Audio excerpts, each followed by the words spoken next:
I'm holding Metal Shop. You can see the only magazine with teeth. And I don't see any cavities. Everything is nice and clear here. We have the editor of Metal Shop, the only magazine with teeth. If you're a metal fan, you're in for a real special treat. Now, if you're somebody screaming at me right now, Uncle Floyd, how could you even draw any attention to this terrible devil worship music that makes children and adults kill themselves and jump out of windows and attack people? Maybe if you sit through the show, you'll find out, like me, something about metal music. I think it's here. Is it not here? Has it arrived? I mean, it's here to stay, or is it? It's not a fad like the hula hoop. No, well, no one musical category is ever here to stay. But right now, metal is selling and selling big. Well, that's true. Nothing. I mean, it keeps changing. The forms of music change.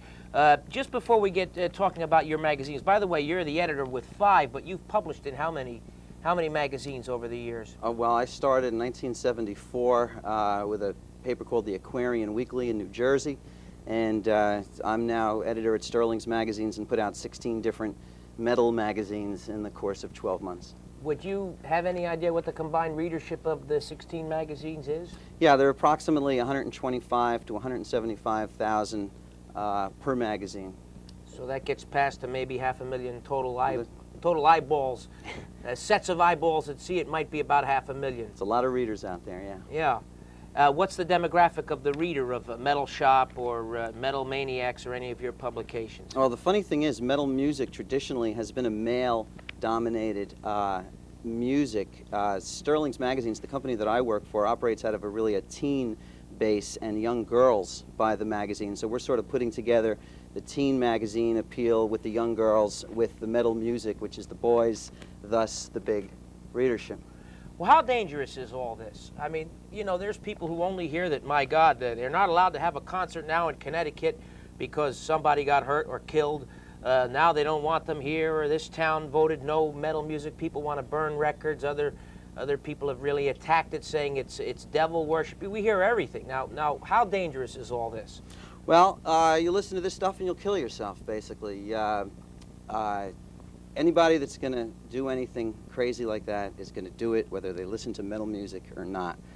Rock and roll has to have a radical fringe to it. It has to have a shock value to it, or else it's all Debbie Gibson. Was Jack the Ripper a metal, or no. Was Adolf Hitler a metal freak, or no, I'm sure Al Capone? I'm trying to think of people who... No, right? No. The metal wasn't around back then, but I'm sure it was something else. I'm sure they listened to Dixieland and then went out and did their dastardly deeds. But I know there's going to be people who are going to send me letters and say, why did these people think it's great to kill themselves? Why? How did that get started? Who put that label on you guys? Well, unfortunately, there were a few individuals who indeed committed suicide after listening to, for instance, Ozzy Osbourne's Suicide Solution.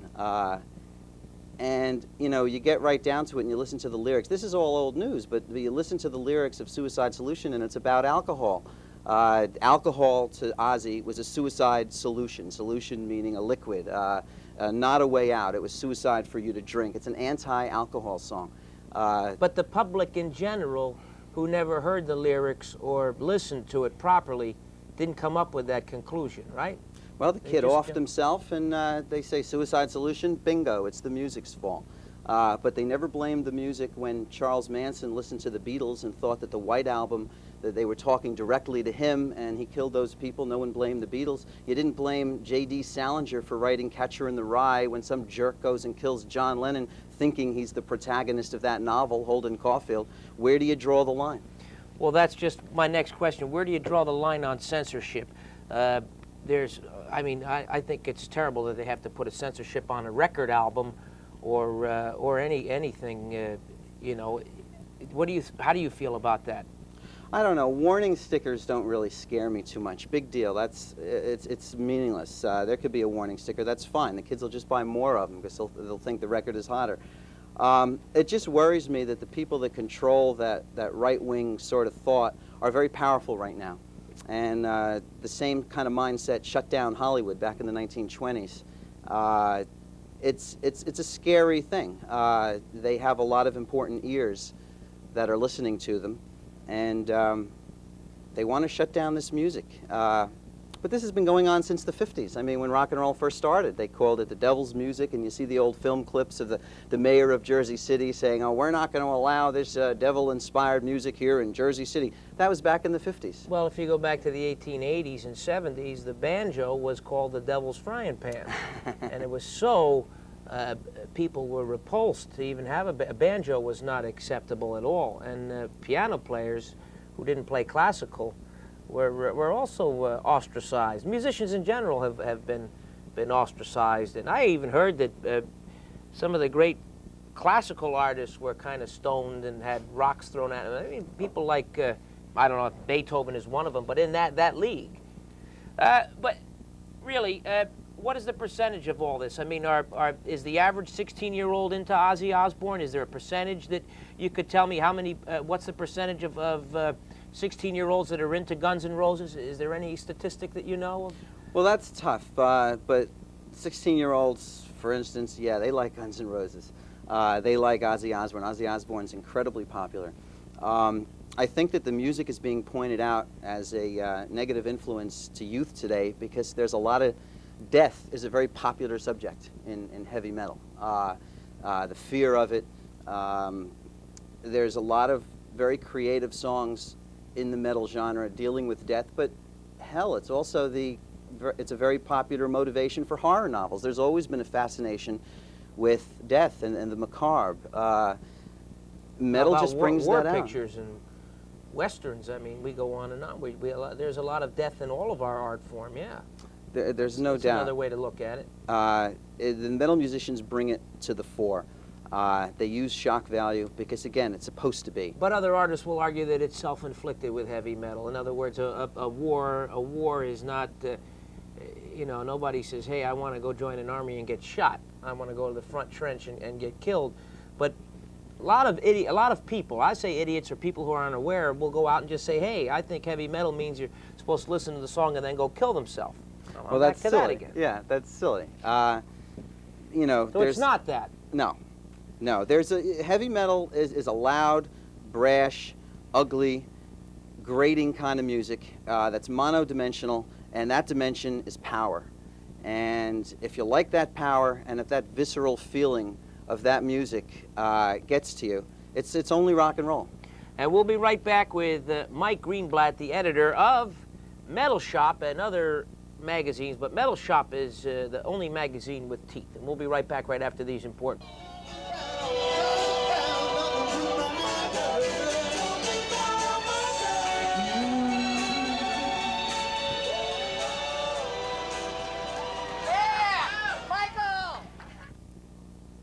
Okay, we're going to ask Mike Greenblatt who's hot and who's not.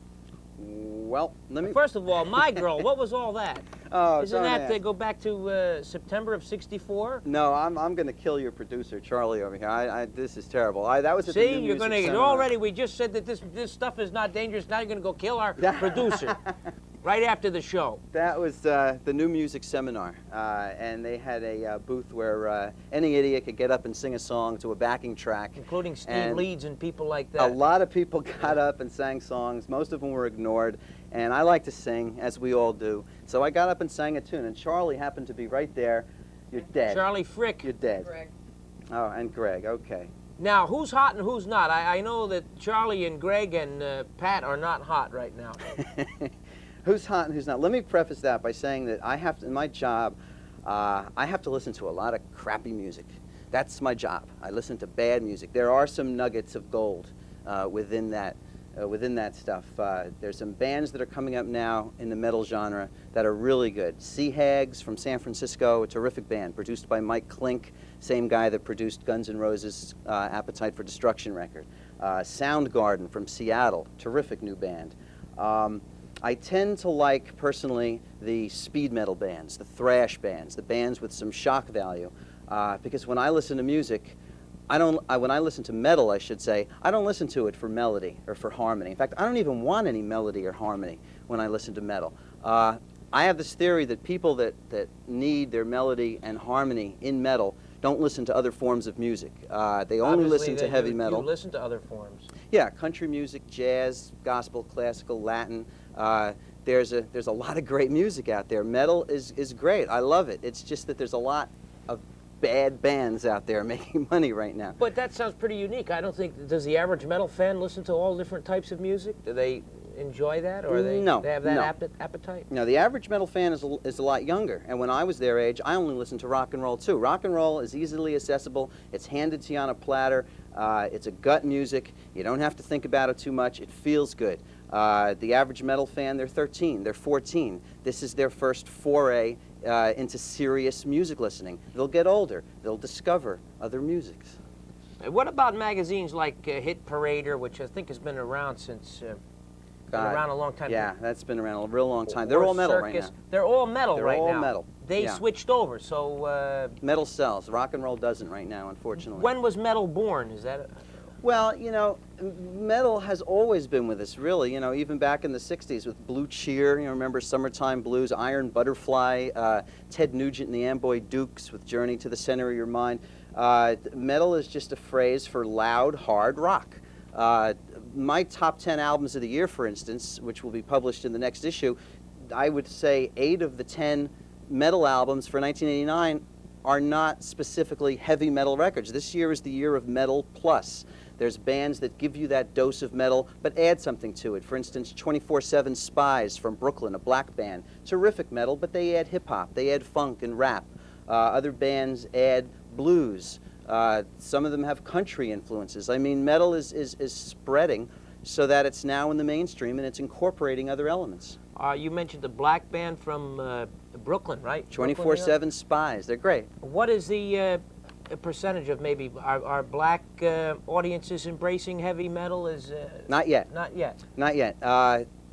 Living Colour has opened up a lot of doors in metal, and they're taking their music to the masses now by opening for the Stones. They're a wonderful band. They incorporate jazz, avant-garde, metal, all kinds of music. The hippest metal bands right now seem to be the ones with black guys in them. I don't know why that is. King's X, for instance. It's a wonderful trio that harkens back to Emerson, Lake and Palmer or the Beatles or another era totally. They incorporate sitars and tablas and different instruments in their metal. 24/7 Spies, Living Colour. I assume it's only coincidence, but it's funny that... Where are they coming from? All over the country? Is metal big in Europe? Is it big in Canada? Where is... It's international. It's definitely international. The traditional, quote, heavy metal, the Euro metal, the original Iron Maiden, Judas Priest, it does come from Europe. There's many bands from Switzerland, from Sweden, DAD and Shotgun Messiah. There's plenty of new bands. They come from all over the world. America, Los Angeles, New York, is a mecca for this stuff, and they come here. Is there any, life expectancy here as far as how long these bands last? I know the industry in general, showbiz in general, eats up acts, comedians, actors. Sure. I think we've said this before. The average entertainer in the industry is lucky to last 3 years, to make a living in the performing arts. What would you say, is that true for heavy metal as well? Do some guys just throw it in and switch over to another kind of music, or do they stay loyal to the metal sound? I think that the bands that the kids really love, Metallica, Guns N' Roses, and so forth, those bands are going to be around a hell of a long time, because even after it's fashionable to like metal, and after metal goes back to being a cult status, which obviously one day it probably will, it can't keep dominating the charts like it has, those bands will have their core audience. And they'll still be around. There's a lot of punk bands that were lured to the big bucks of metal, and now they're playing metal music. You think there'll be an oldie show someday, in about 40 years from now, with all these bands, and maybe you'll be the MC? Yeah, right. Will they physically be able to play and go on that's like tough. that? That's tough. One of the exciting things about Guns N' Roses is that see them now, but while they're still alive, because these guys don't play by the rules. All right, we have to take a quick break, Mike. You can hang in there for a little while, right? Sure. We're going to be right back with Mike Greenblatt, a man who is the ink of rock music, and especially heavy metal music, going back to the Aquarian and to the latest current Metal Shop magazines and a few of the other magazines. We'll just talk a little bit about magazines when you come back, all right? Hang right in there. We'll be right back.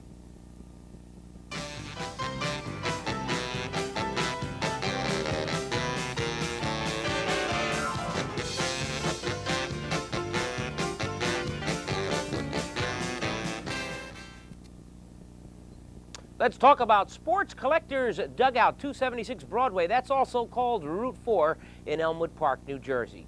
This is the place to go if you're a sports collector of Major League style sports memorabilia. Of course, all of the latest from 1989 is available at Sports Collectors Dugout, and antique, vintage, one-of-a-kind items going back to the days of Mickey Mantle and Ted Williams, Stan Musial, Babe Ruth, and way down the line.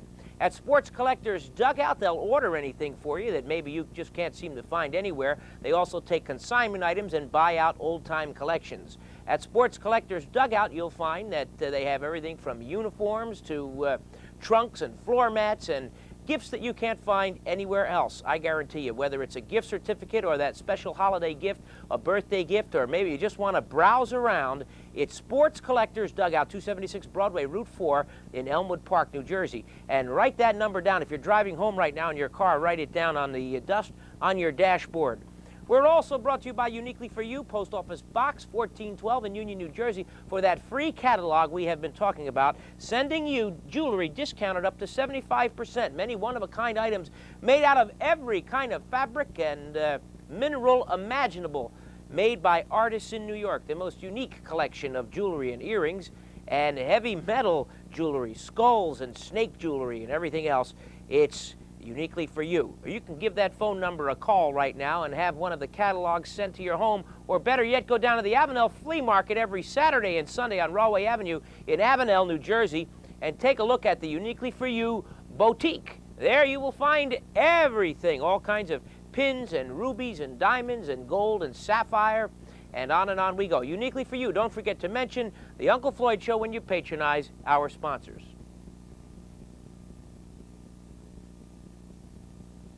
And we're back with, right over here, I was just going out, Mike, to accept an award. Have you had any awards given to you for your efforts? I haven't had any award. 1981, I won the Trailblazer Award for writing about Razzie Bailey. What about some of the great names you've interviewed or had the privilege of sharing company with, some old-time rock and roll people? I know you're a young guy, but you've interviewed a lot of old-time rock people. Well, you know, I have my heroes, too. And I never got to meet Elvis when he was alive, but I damn did get to meet the killer. Jerry Lee Lewis, spent 2 nights with him at the Lone Star Cafe, and it was wild, absolutely wild. Did you see the thing Geraldo Rivera did on him? That he was yeah, called the killer Geraldo's a fool. he killed his wives, Jerry didn't right? kill his wives. No way, no way. If anything, he's guilty of criminal negligence, but I don't even want to get into that. Well, that's another thing. But, what was he like? Was he as wild as legend says? And yeah, he wouldn't let me interview him. He kept on cracking XXX rated jokes the whole time. He took my tape recorder and he was juggling it with a bottle of wine. We were wrestling. We got drunk together. We were harmonizing on My Bonnie Lies Over the Ocean. It was great. I loved it. Why does the press always try to make him out that he's bitter or something, that he's upset that he never got to be as big as Elvis Presley? I mean, I've read that in lots of newspapers and magazine articles. Not your articles, not from the rock world, but why do you think they like to jump on that? Or well, is that true? Yeah, Jerry Lee went from commanding $10,000 a night to $100 a night in dives all over the country, but he never stopped rocking. At the height, just when he was going to take Elvis's crown away, everybody probably knows he married his 13-year-old cousin, went to England, was exposed, and his career just fell flat. And it took him a good 10 years. It was because of that, do you think? Yeah, that's it. That's it. Not the music was changing? Or? No, he rocked throughout. He had a single-minded devotion to this particular kind of music, and he never stopped. It's true that in 1959 music did change. Elvis went in the Army. Chuck Berry was jailed. Jerry Lee Lewis ostracized. Little Richard joined the ministry. Buddy Holly died. And then came the era of Fabian and Frankie Avalon, and rock and roll sort of took a hiatus from 60 through 64 when the Beatles sort of revived it. But Jerry never stopped, and he was a little bitter about that, sure. But when you say he went from $10,000 to $100 a night, what exactly do you mean? Nobody would touch him. His records died on the charts. He lost his record deal. The big promoters wouldn't touch him. He was box office poison because of this situation. So he just played wherever he could. He played the neighborhood tavern.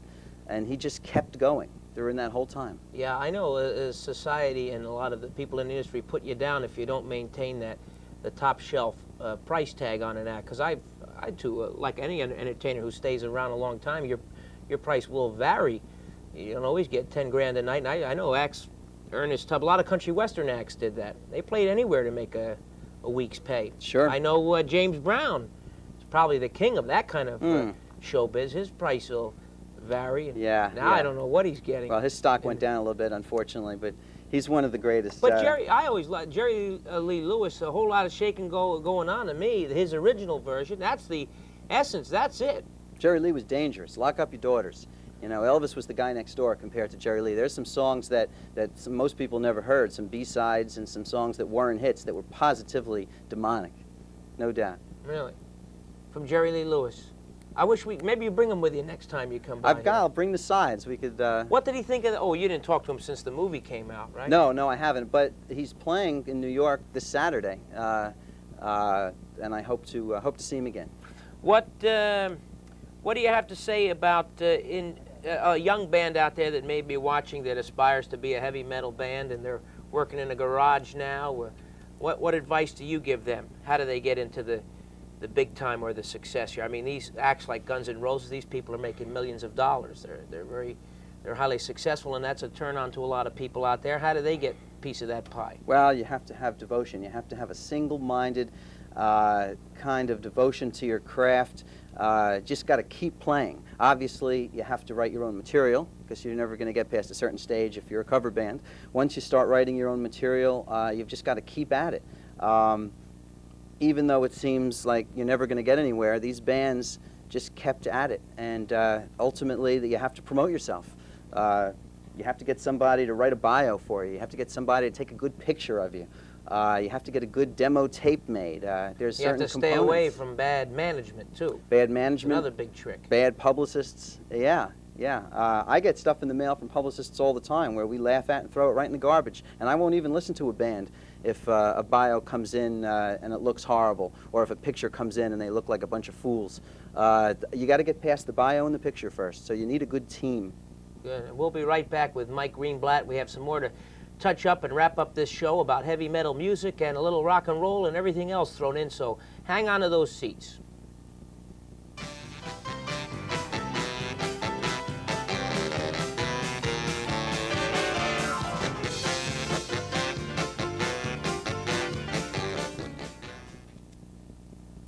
Tomorrow night I'll be appearing along with the Dancing Rockaholics and the 1950s music of the Dell Vikings at St. Anthony's Church Hall, Bartholdi Avenue in Butler, New Jersey, sponsored by the Wanacue, New Jersey Chamber of Commerce. Of course, it's a gala benefit to benefit the Wanacue First Aid Squad.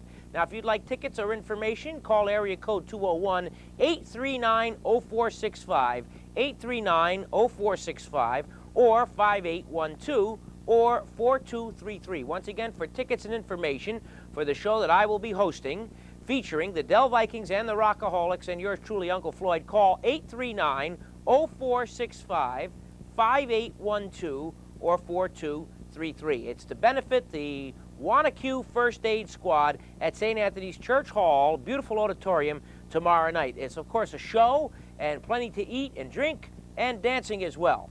And we're brought to you by Cargo Colt Sales, located at 1488 Rahway Avenue in Alvinell, New Jersey.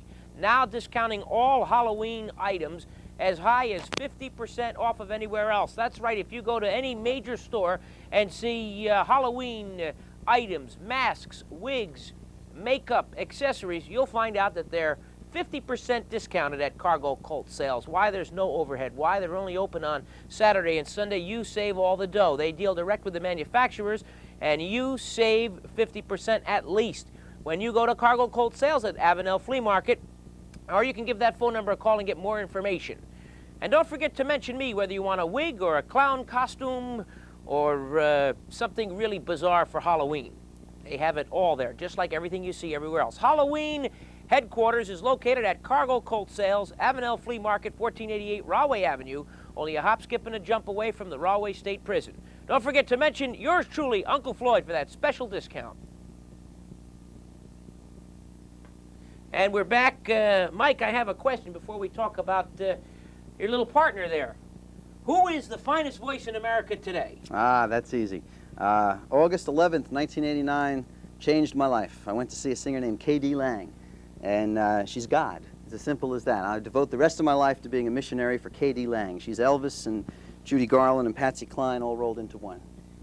Well, that's quite a compliment. Patsy Cline and Oh, all yeah. of these people rolled into one. Oh, yeah. In fact, Patsy Cline's producer, Owen Bradley, came out of retirement to produce this lady's record. And she's very special. I walked out of there in tears. Is she going to be appearing soon somewhere where everybody is? How well known is she? She's getting more and more well known in the audience with the old guard show business showstoppers like Liza Minnelli and Bernadette Peters. The word is out on this lady. K.D. Lang will be the voice of the 90s, but she will never be as hot as she was on August 11th, 1989 at the Beacon Theater. At the Beacon Theater in New York. Oh, that was hot. Who's this sitting on your lap here, this young fellow? Welcome, welcome. This guy's Andy, and he's my son, and he'll be the first heavy metal baseball player. You're going to be a baseball player when you grow up? Yeah. Are you going to work for $1 million or $2 million? Few million, he said. Not one or two. The prices go up. Does he enjoy the music as well? Oh yeah, he likes the heavy metal music. In fact, I got a picture of him holding a guitar on my office door with a great metal attitude. He loves rock and roll, but he also loves country and jazz and bluegrass. What's your favorite type of music, Andy? Watch him say Winnie the Pooh's theme song. Do you Well, I like think Winnie the Pooh? No? So-so? I think this is definitely management material, or he's a leading man type with those eyes. Anyway, Mike, thanks for coming by. Mike Thank you, Greenblatt. Floyd. Come by Appreciate it. again and see us, and everyone out there, we hope you enjoyed our program about Metal Shop and Guns N' Roses and everything else. We'll see you next time.